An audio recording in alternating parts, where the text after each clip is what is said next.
नमस्कार, मेरा नाम ज्ञानेश्वर है और आप देख रहे हैं लाइव सिटीज।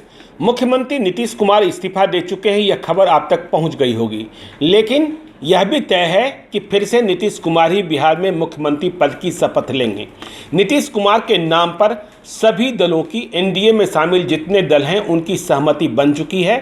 15 तारीख को एनडीए के विधायक दल की बैठक होगी और उसमें नीतीश कुमार को एनडीए का नेता चुन लिया जाएगा, विधायक दल का। तो नीतीश कुमार के नाम पर कोई पेच नहीं है, कोई जिच नहीं है, बिहार में फिर से नीतीश कुमार हैं। लेकिन बात यह है कि डिप्टी सीएम कौन? डिप्टी सीएम भाजपा से होना है। देखिए, बिहार में माना यह जाता है कि बिहार में सुशील मोदी और नीतीश कुमार की जोड़ी हिट एंड फिट है। लेकिन इस दफ़े माहौल थोड़ा थोड़ा बदला सा है और इसकी वजह भी हैं। आगे कुछ बताएं उसके पहले ब्रेकिंग खबर ये है कि सुशील कुमार मोदी नई दिल्ली जा चुके हैं, प्रस्थान कर चुके हैं, फ्लाइट पकड़ ली है उन्होंने।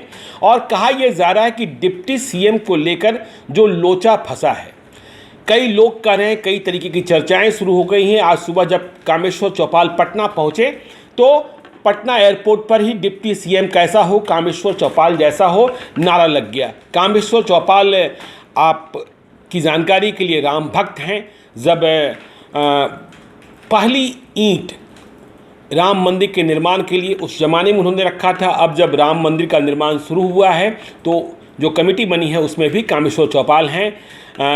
बिहार में भाजपा उन्हें आगे बढ़ाना चाहती है, ऐसा लग रहा है। लेकिन क्या कामेश्वर चौपाल का डिप्टी सीएम बनना तय है, यह बात अभी हम दावे के साथ नहीं कर सकते हैं। सुशील मोदी दिल्ली गए हैं, दिल्ली में हुए अमित शाह से मुलाकात कर सकते हैं, जेपी नड्डा से मुलाकात कर सकते हैं और फिर फैसला होना यह है। कहा यह भी जा रहा है कि नीतीश कुमार चाहते हैं कि सुशील मोदी ही बिहार में डिप्टी सीएम बने रहें, क्योंकि सुशील मोदी के साथ उनकी जोड़ी फिट और हिट है। बिहार के लोगों का भी भरोसा रहा है।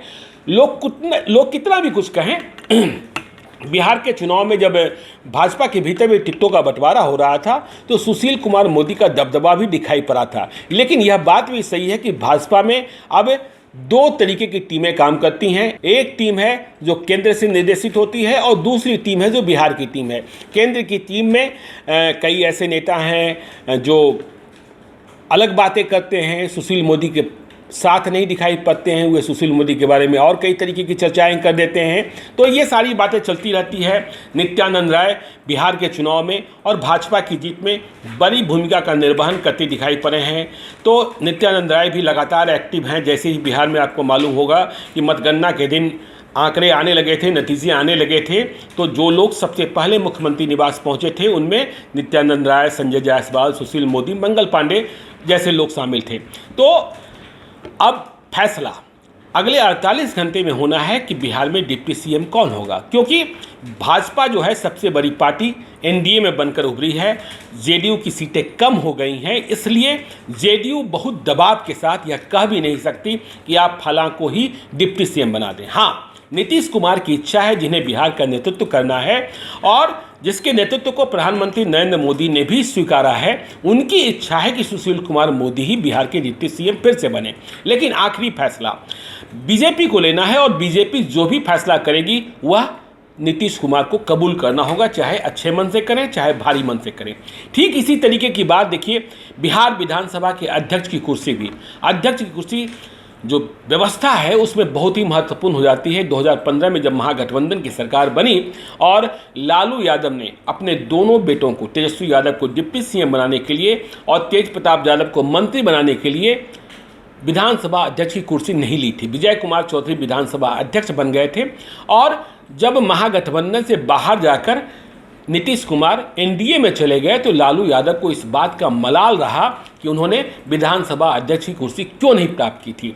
तो ऐसे वक्त में जब नए विधानसभा का गठन होना है और नए विधानसभा अध्यक्ष का चयन किया जाना है, विधानसभा अध्यक्ष कौन होगा बिहार की राजनीति में बहुत ही महत्वपूर्ण है।